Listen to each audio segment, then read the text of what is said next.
Hello everyone, here we have a very interesting thread on Spectrum, started by Bookbinder. We need more open, honest communications from CIG. There has been more unhappiness than usual in Spectrum this year. I believe some of that is due to various downgrades the game has suffered. The system changes introduced since the announcement of Squadron being feature complete, the new skybox, the master modes control scheme, the new flight model, the input selection methods, the new graphics UI, and I'm sure other changes, all point to a console game version. I cannot agree more. Chris said, CitizenCon 2023, we hit an inflection point. 2024 was supposed to be the year for Star Citizen, but we got very little so far in 2024, and the game got worse.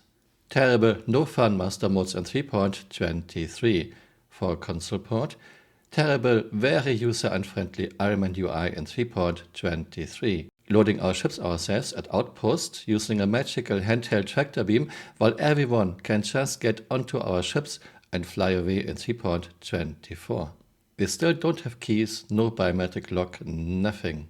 Item banks in 3.24 which are not any more realistic or immersive than local inventory, but a lot slower, a lot more inconvenient to use. Green murky universe in 3.24 to reduce draw distance for console port. New ship HUDs in 3.24.2 where important information is not in our view anymore or not displayed at all. For example, EMP cooldown, overheat cooldown, nowhere to be found. New MFDs in 3.24.2 which have horizontal scroll bars. Inside the MFD, good luck using MFDs in combat. And a lot of mindless nerfs in 3.24.2, for example Corsair and Redeemer.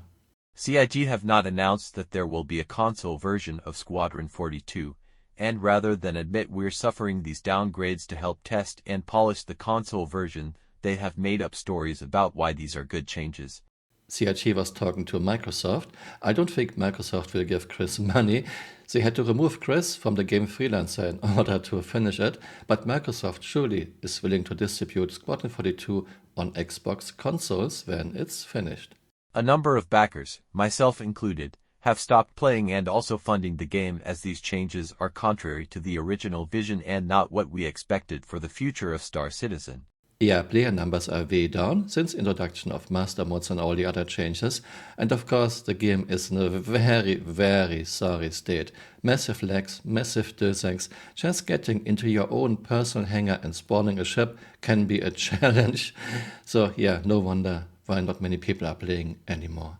Besides testing, I have no desire to play Star Citizen. It's in such a bad shape, and of course all those tedious, boring time sinks on top of other tedious and boring time sinks. Of course, Star Citizen is a space game. Some things should take time, and this is fine.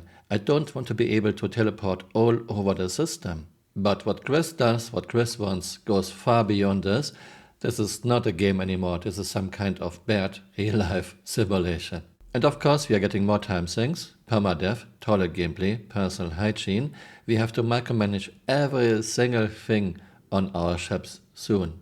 If CIG admits that we are testing some systems for Squadron that will not necessarily be used for Star Citizen, it may help take a little of the sting of dealing with subpar game systems. I understand that this would break the idea that you can play Squadron 42 on a console and then jump straight into Star Citizen on a PC without having to relearn anything. However, if they keep Star Citizen as a PC game, then it would not be unreasonable to have differences, and if they limit the PC game to what works for a console, then I, and a number of other backers, will be looking elsewhere to scratch the space game itch.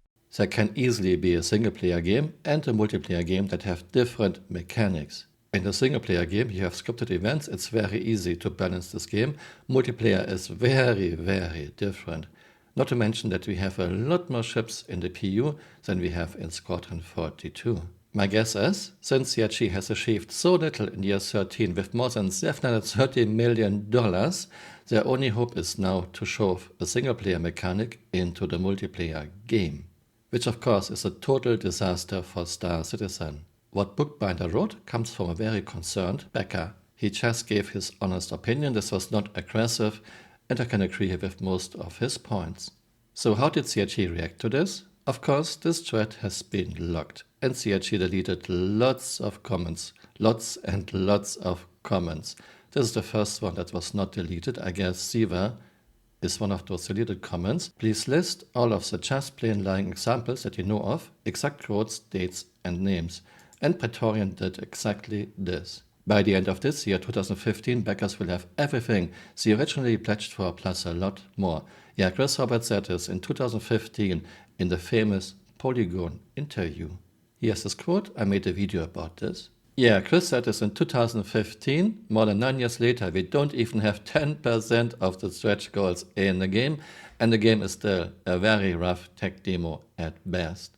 Then we have the roadmap, which was never a roadmap. It was a wish list at best. By the way, this was Aaron Roberts, not Chris Roberts. Server meshing and thousands of players per server by 2019, and so on, and so on. Pirate Jump Point 2020, he didn't even mention that we were supposed to get 4.0 at the beginning of 2018, according to Chris, 2016 CitizenCon talk.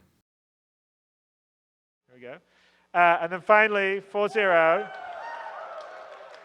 So this is that'll be the first time we'll go beyond Stanton to other star systems. I'm not going to say how many star systems yet.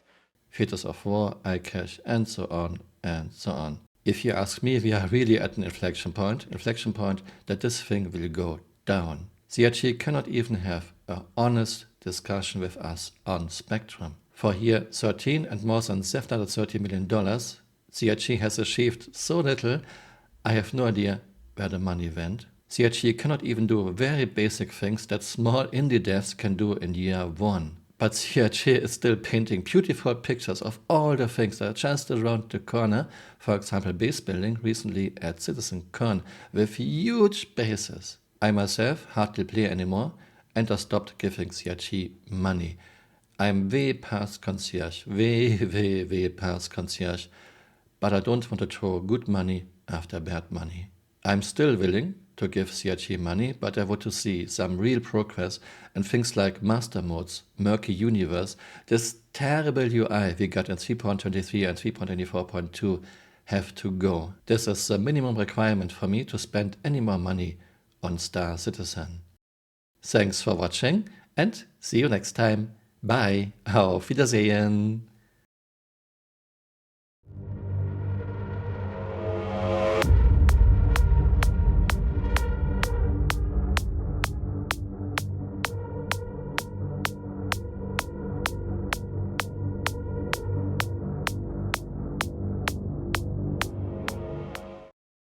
Hey, you're still here. You might want to join me on Twitter. My Twitter account is Camural_SC.